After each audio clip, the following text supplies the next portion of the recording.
So I'm seeing some of you in the Ravens flock feel the need to bring these pants back to rotation and uniforms. Even had some of the guys say that they liked the pants and would be okay with them bringing it back. And all I have to say is, Hell no! No! No! I refuse. No!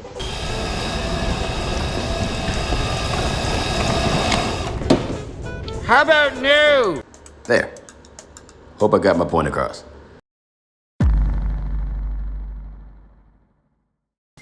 They needed a clean break, and one way to make a clean break was to choose colors that hadn't been used before.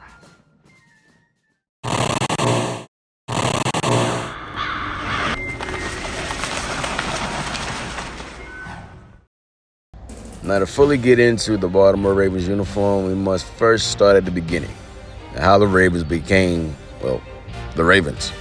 Now, it's already been established what happened with the last team that was in Baltimore, the cold sleeving, going to Indianapolis, and then the Browns relocating to Baltimore. I went over that in the previous video of Bad Blood.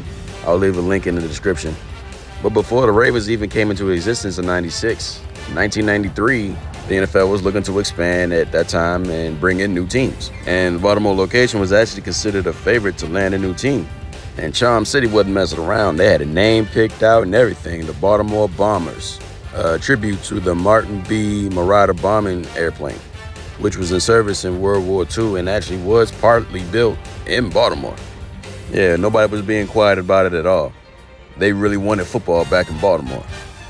But instead of that happening, we got the Carolina Panthers and the Jacksonville Jaguars, which was weird because Jacksonville had already pulled out of contention. They weren't in the race anymore, 14, but good old commissioner at the time, Paul Tagliabue, insisted they get back in the race, and then coincidentally, Jacksonville gets a football team.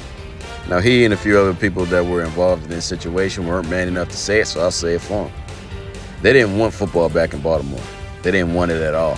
Matter of fact, the owner of the LA Rams at the time was being talked to about relocating her team to Baltimore, which again was interfered by good old Commissioner Paul Tagliabue, as well as the owner of the then Washington Redskins, Jack Kent Cooke, who pretty much didn't want a team in Baltimore because that would interfere with his team in Washington, and he wanted to build his stadium in Landover, Maryland, and that would take money out of his pocket. And honestly, to me, that's kind of hilarious because the stadium that he was so dead set to build is now one of the worst football fields in NFL history, arguably the world. Karma comes for everybody, what can I say? And not to mention that Commissioner Tagliabue, when asked about having a team in Baltimore, is he against it? All he did was chuckle and say, hey, they can use that money to build another museum.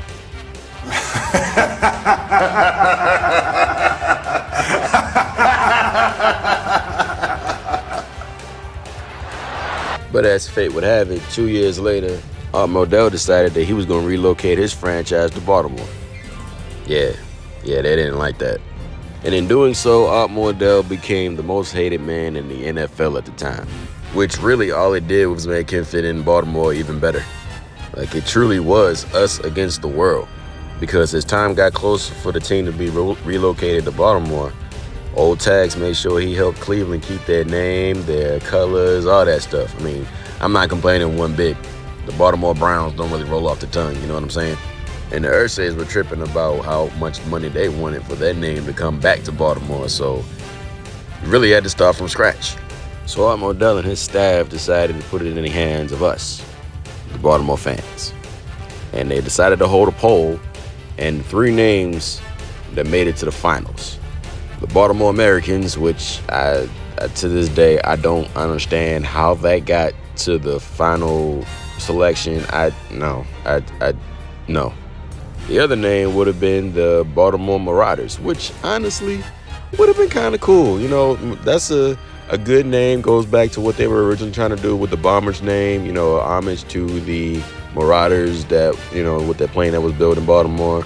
But it doesn't flow like the Baltimore Marauders. Like, it's cool, but it's not as cool as it should be.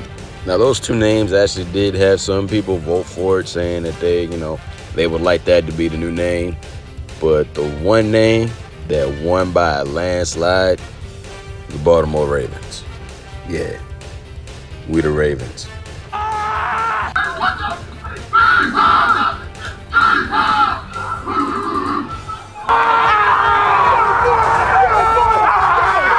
So after all of that, we finally got a name. Baltimore's got a name, but now we need a uniform. We need colors. Even in the 96 draft, when we drafted Jonathan Nogin and Ray Lewis in the first rounds, both guys were drafted by the Ravens, but had no idea where Baltimore was, who they were, and what the uniform looked like. Nobody did.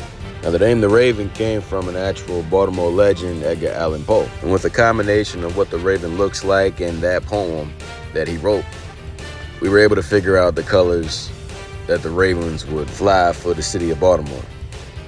The purple and black. Give me a hell yeah! Two colors that had never been used before in that combination because they're both considered dark colors, and you don't see a lot of teams using two dark colors. It's usually a dark color and a light color. There it was. Finally got the colors. Now it's time for the uniform. Now, the old school Ravens uniform is like fine wine. It just got better with time. The B with the wings on the helmet. You got the Raven on the sleeve. And on the pants, you had the shield that had the Maryland colors on it with the B and the R as the final touch. And as time went on, the team would change up the front of the numbers as well as the Ravens patch on the front of the jersey. And this was the new look of the Baltimore Ravens. For a short period of time, unfortunately, because someone came out and sued the Ravens saying that they stole the logo from them. So you got the colors, you got the helmets and everything, but now we need a logo. It didn't take long, so we finally got the Raven on the helmet, which Art Modell put the B on for Baltimore. And with that change, they removed the Raven from the sleeve and put the Baltimore shield on the sleeve to replace it. And those were really the only uniform combinations that the Ravens had.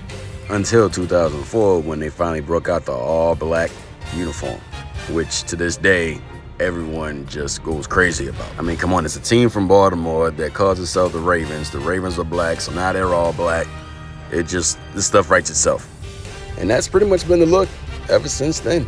Yeah, they did the Color Rush jerseys for when the NFL decided to make those and started bringing back the throwbacks, which everybody wanted in the first place, but that was it. And I've been hearing rumors going around that the Ravens might have a new alternate uniform this year, and, I'm hearing all the colors being thrown in with it, and I'm like, you know what?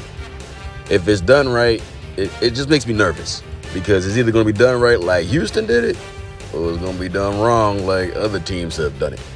Me personally, it probably will never happen. But I gotta be real with you. There's only one change that I would love to see the Ravens do.